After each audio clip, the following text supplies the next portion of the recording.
I asked a simple question and immediately regretted it. I was sitting at the kitchen table Wednesday morning when my wife Kendra's phone rang for the fourth time in an hour. She jumped up to answer. I noticed Kendra's phone ringing for the fourth time in an hour on Wednesday morning. She jumped up from the kitchen table, nearly knocking over her coffee. The phone had barely completed its first ring. She answered in hushed tones, stepping into the hallway where she thought I couldn't hear. I pretended to focus on my breakfast, but my attention was locked on her whispered conversation. "No, he doesn't suspect anything," she said. "I'll handle it. Just stick to the plan." When she returned, I casually asked who kept calling so early. The mug slipped from her fingers and shattered on the tile floor. "Nobody important," she stammered, kneeling to pick up ceramic pieces with shaking hands. "Just page about girl stuff." I helped her clean up the mess. Her reaction seemed extreme for a simple question about a phone call. This wasn't the first strange behavior I'd noticed recently. Kendra had been leaving the house at odd hours over the past 2 weeks. She'd claimed she needed to run errands but return empty-handed. Her excuses were flimsy at best. "Just needed some fresh air," she'd say, or "the store didn't have what I wanted." Last week, she became obsessed with my work schedule. She asked 3 separate times when I'd be home on Friday. "Will you definitely be at the office until 6? She pressed. "You won't come home early? You'll text if plans change?" I started keeping notes on my phone about these incidents. The pattern was becoming impossible to ignore. Yesterday, she cornered me before work. "What exactly are your plans for Saturday? Morning and afternoon? I need to know precise times." When I mentioned possibly working from home on Friday, she nearly had a panic attack. She insisted I needed to go to the office. "You always go to the office on Fridays," she said. "Why change now?" I wondered if our marriage was in trouble. We'd been together 8 years, married for 6. Things had been good, or so I thought. Last night, I pretended to fall asleep early. Around midnight, I heard Kendra slip out of bed and into the bathroom. The fan turned on, but I could still make out fragments of her whispered phone conversation. "He's getting suspicious. I need to move everything up. Can't wait until Saturday." My stomach twisted into knots. What couldn't wait until Saturday? This morning, I noticed a calendar marking for Saturday with cryptic notation. T. Operation complete. 3 p.m. My name is Trevor. What operation was she planning?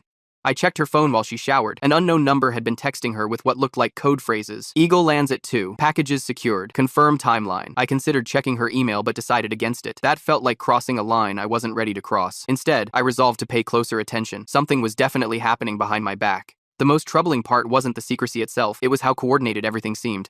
Like multiple people were involved in whatever Kendra was planning. I replayed our recent conversations in my head. She'd been asking about my weekend plans for days now, with increasing urgency. "Any chance you'll be out Saturday afternoon?" she'd asked 3 separate times. "Just curious about your schedule." I needed to figure out what was happening before Saturday. The knot in my stomach grew tighter every time I thought about that calendar notation. Operation complete sounded final, permanent, the kind of phrase that changes lives forever. I decided to start documenting everything more carefully. Times, dates, exact phrases. If my marriage was ending, I wanted to understand why. For now, I'd play along with whatever game Kendra was running. I'd pretend not to notice her strange behavior. But Saturday was only 3 days away. Whatever operation she had planned, I needed to be prepared. I walked into the break room Thursday morning and found Marcus hovering near the coffee machine. He smiled way too enthusiastically when he spotted me. "Trevor, just the guy I wanted to see." His voice carried an unusual cheeriness that immediately set off alarms. Marcus and I had worked together for 3 years. We were friendly, but not close. He'd never once sought me out specifically. "Hey Marcus, what's up?" I poured my coffee while maintaining a casual demeanor. He leaned against the counter with forced nonchalance. "Any big plans this weekend? Saturday specifically?" The question felt rehearsed. It was the exact same thing Kendra had been asking repeatedly. "Nothing special. Probably just hanging around the house." I watched his reaction carefully. His eyes widened slightly. "All day Saturday? You're not going anywhere at all?" I decided to test something. "Actually, Kendra's been acting weird about Saturday, getting lots of early morning calls." Marcus nearly dropped his mug. His face went pale. "Calls? What kind of calls?" His voice cracked slightly. "No idea, but she seems nervous about something happening Saturday." I kept my tone casual. Marcus pulled out his phone and began frantically texting. "Probably nothing. You know how women get sometimes." I glanced toward the doorway and noticed my boss Terrell watching our conversation. He quickly pretended to be checking the bulletin board when I spotted him. Marcus made a thin excuse about a meeting and hurried out, whispering something to Terrell as he passed. They both glanced back at me. The pattern continued that evening. Our neighbor Brielle knocked on our door around 6. "Hi, I hate to bother you, but could I borrow some sugar?" She smiled brightly. Brielle had lived next door for 3 years. She'd never once asked to borrow anything. Kendra appeared behind me looking startled. "Brielle, what a surprise." I invited Brielle in while Kendra fetched the sugar. Brielle settled at our kitchen table like she belonged there. "So, Trevor, what are your plans for Saturday? Will you be around the neighborhood?" Her question came out of nowhere. I noticed Kendra freeze by the pantry. "Probably." "Why do you ask?" "Just curious." Brielle's laugh sounded forced. "No particular reason."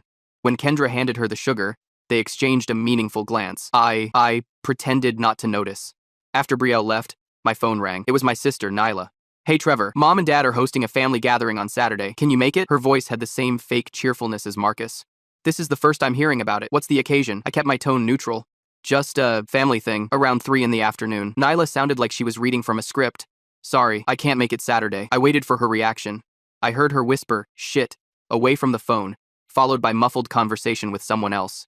Are you sure? It's really important. The desperation in her voice was obvious. I'll think about it. I ended the call, more convinced than ever that something was happening. Friday morning, Terrell called me into his office. Trevor, I need you to stay late tonight. Critical project just came in. What project? I asked, knowing we had nothing urgent pending. Terrell shuffled papers on his desk. The Johnson account, very important. Need all hands on deck until at least 7 tonight. We didn't have a Johnson account. I'd checked our client list just yesterday. The coordinated pattern was impossible to ignore. Everyone in my life was suddenly interested in my weekend schedule. I decided to test my theory. At lunch, I mentioned to Marcus that I might work from home on Friday. Within 30 minutes, 3 different people called me with urgent reasons I needed to be in the office. The mailroom clerk needed a signature. HR had paperwork that couldn't wait. The IT department needed to update my computer. I changed tactics and told Kendra I might go fishing with a friend on Saturday instead of staying home. Suddenly, everyone who'd been pushing Saturday plans developed scheduling conflicts. Nyla called to say the family gathering was canceled. Terrell said the Johnson project could wait until Monday. That night, I pretended to fall asleep early. Around midnight, Kendra slipped out of bed and into the bathroom. The fan turned on, but I could still hear her whispered conversation. He's getting suspicious. We need to move everything up to tomorrow night, Friday instead of Saturday. My heart raced. Tomorrow was Friday. I know it's not ideal, but Trevor can't find out until it's too late. Her words sent a chill down my spine. I heard her mention packages being delivered and people arriving, something about final preparations and keeping me away from the house. When she returned to bed, I kept my breathing steady. My mind raced with possibilities, none of them good. Whatever operation Kendra had planned was happening tomorrow, not Saturday. Everyone I knew seemed to be involved. I made my decision. I would call in sick tomorrow and find out exactly what was happening behind my back. The coordinated deception had gone on long enough. Tomorrow, I'd discover the truth about what Kendra was planning. I just hoped I was prepared for whatever I might find. I pretended to be asleep Thursday night while listening to Kendra in the bathroom. The shower fan hummed, but her frantic whispers carried through the door. He knows something's up, she hissed into her phone. We need to move everything to tomorrow, Friday instead of Saturday. My heart pounded as I strained to hear more. I don't care if it's inconvenient. Trevor can't find out until it's too late. Her words sent ice through my veins. She mentioned packages being delivered and people arriving, something about final preparations and keeping me away from the house. I lay motionless when she returned to bed. My mind raced with possibilities. None of them good. Whatever operation they had planned was happening tomorrow, not Saturday. Everyone I knew seemed involved in this conspiracy. I made my decision before dawn. I'd call in sick and uncover whatever Kendra was planning. Friday morning, I waited until Kendra left for work. She kissed me goodbye, reminding me about the Johnson project Terrell needed me for. Don't forget to text when you're heading home, she added with unusual emphasis. The moment her car disappeared down the street, I called Terrell. I faked a hoarse voice and claimed food poisoning had me chained to the bathroom. That's unfortunate, he said, sounding oddly disappointed rather than concerned. Take the day off, feel better. I dressed quickly and drove my car 3 blocks away. I parked behind the neighborhood playground where I could watch our street without being spotted. The waiting was excruciating. For nearly 2 hours, nothing happened. Then, around 10 in the morning, cars began arriving. First came my sister Nyla's red SUV. She parked in our driveway and popped her trunk. She removed several large shopping bags and a rolled-up banner. My mother Corinne arrived 5 minutes later in her sedan. They embraced on my front lawn before entering my house with their own key. I hadn't given either of them a key. My father Owen arrived next, followed by Marcus from work. They carried boxes from their cars into my house. The parade continued for another hour. Brielle from next door, Paige, Kendra's best friend, my cousin Zaria, my childhood friend Roman. Each person brought something inside: decorations, food containers, wrapped packages. They all used the same key to enter. I waited until the last car arrived before making my move. I circled around the back of neighboring houses to approach from the rear. Our kitchen window offered the perfect vantage point. I crouched beneath it and slowly raised my head to peek inside. The scene inside stunned me. My living room had been transformed with streamers and balloons. A large banner hung across the main wall. Happy 40th Trevor, it proclaimed in bold letters. My birthday wasn't for weeks. Paige directed everyone like a general commanding troops. The cake goes in the refrigerator. Gifts against that wall. Roman and Jonah, Kendra's brother, assembled what looked like an expensive electronic device. A gaming system I'd mentioned wanting months ago. Zaria coordinated with caterers in the kitchen, arranging platters and checking off items on a clipboard. My mother arranged photos on a display board, pictures of me throughout my life. My father inflated more balloons in the corner. I sank down beneath the window, overwhelmed with relief and embarrassment. There was no affair, no sinister plot. This entire conspiracy, all the secretive calls and strange behavior, had been for a surprise birthday party. My surprise birthday party. The phrase "Trevor can't find out until it's too late" suddenly made perfect sense. They weren't plotting against me, they were planning for me. I stayed hidden, watching the activity through various windows. The level of coordination was impressive. Kendra arrived around noon, looking stressed but excited. Is everything ready? He thinks I'm at lunch, but I only have 30 minutes. Almost done, Paige assured her. The decorations are up, food is being prepared, and everyone knows their roles. Did Terrell keep him at the office? Kendra asked. Marcus laughed. He called in sick this morning. Food poisoning, apparently. The room went silent. Kendra's face drained of color. What? He's sick? Where is he now? At home, I guess? Marcus looked confused. Isn't that why you came home to check on him? He's not here, Kendra said, panic rising in her voice. If he's not at work and not here. I watched realization dawn on her face. She knew I had discovered something. He knows, she whispered. Somehow, he figured it out. I felt terrible watching her distress. The weeks of planning, the coordination with friends and family, all potentially ruined by my suspicion. I retreated from the window and circled back to retrieve my car. I needed to decide what to do next. Part of me wanted to return home and pretend to be surprised. Another part felt I should confess to spying on them. As I walked back to my car, I reflected on how my mind had created the worst possible scenario from innocent actions. All those secretive calls, the strange behavior, the coordinated questioning, it was just people trying to arrange a surprise party. I decided to give them the party they'd worked so hard to create. I would go home, act surprised, and never reveal I had discovered their secret. My 40th birthday wasn't for weeks, but Roman's deployment overseas must have prompted the early celebration. I drove home with a smile, rehearsing my surprised face. Sometimes the simplest explanation is the correct one. I just hoped Kendra would forgive me for calling in sick and nearly ruining their surprise. I walked back to my car, still processing what I'd witnessed. The surprise party explained everything. The hushed calls, the strange behavior, the coordinated questioning. I felt ridiculous. I'd spent days building conspiracy theories when my wife was simply planning something nice for me. I sat in my car for several minutes, deciding what to do. The right thing was obvious. I needed to protect their surprise.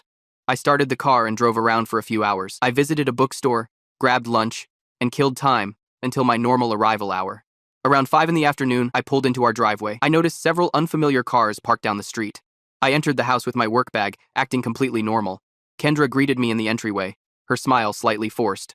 How are you feeling? Terrell mentioned food poisoning. She watched my face carefully.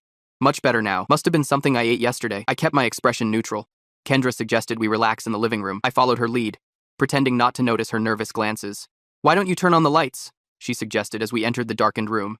I flipped the switch and was met with an explosion of sound. Surprise! The room erupted with familiar faces jumping out from behind furniture. The banner I'd seen earlier hung prominently across the wall. I feigned complete shock, my mouth dropping open. What is this? My birthday isn't for weeks! Kendra threw her arms around me. That's why it's a surprise. We wanted to celebrate early while Roman's still here. Roman stepped forward and hugged me. Shipping out next week, buddy. Couldn't miss your big 4-0. Everyone seemed thrilled by my convincing performance. My parents beamed from across the room. You should have seen your face, Nyla laughed, snapping photos with her phone. The party was amazing. The food was catered from my favorite restaurant. The cake was exactly what I would have chosen. Marcus approached me with a beer. Man, we were worried you'd figured it out. Calling in sick today nearly gave Kendra a heart attack. Food poisoning, I lied smoothly. Had no idea any of this was happening. Paige joined us, looking relieved. Those morning calls were party emergencies. The caterer kept changing delivery times. And I needed to borrow sugar to check your schedule, Brielle confessed. I haven't needed to borrow anything in 3 years. Terrell presented me with a gift from the office. The Johnson project was completely made up, just needed to keep you busy. I laughed. You all had me completely fooled. My mother hugged me tight. We've been planning this for weeks. Kendra orchestrated everything. I looked around at the decorations, the food, the gifts. The level of coordination was impressive. Kendra had managed to get everyone I cared about in one room. She'd planned every detail perfectly. Later, when we had a moment alone, I pulled her aside. Thank you for this. It's incredible. I wanted it to be special, she said. Roman's deployment moved up our timeline. We originally planned for Saturday. I felt a twinge of guilt about my suspicions. I noticed you've been acting differently, taking calls, leaving the house. Kendra laughed. Planning a surprise party for someone you live with is nearly impossible. Everyone kept calling with problems. She explained how she'd given keys to the planning committee, how they'd coordinated deliveries around my schedule. I was so afraid you'd figured it out, she admitted. When you called in sick today, I thought the surprise was ruined. I kissed her. Complete surprise. I had no idea. The party continued late into the night. Friends and family shared stories and laughter. I watched everyone enjoying themselves, appreciating the effort they'd made. All those secret meetings and whispered conversations had been for me. When the last guest left, Kendra and I collapsed on the couch. She rested her head on my shoulder. Was it worth all the sneaking around? I asked. Absolutely. Your face when the lights came on was priceless, she smiled up at me. I decided then I would never tell her about my suspicions or my spying. Some secrets were worth keeping. The weeks of planning deserved to be remembered as the thoughtful gesture they were, not as the source of my unfounded paranoia. I realized how easily my mind had twisted innocent actions into something sinister, how quick I'd been to assume the worst. Next time, I'd remember this lesson. Sometimes the simplest explanation is the right one. And sometimes, a conspiracy of friends and family is exactly the kind of conspiracy you want in your life.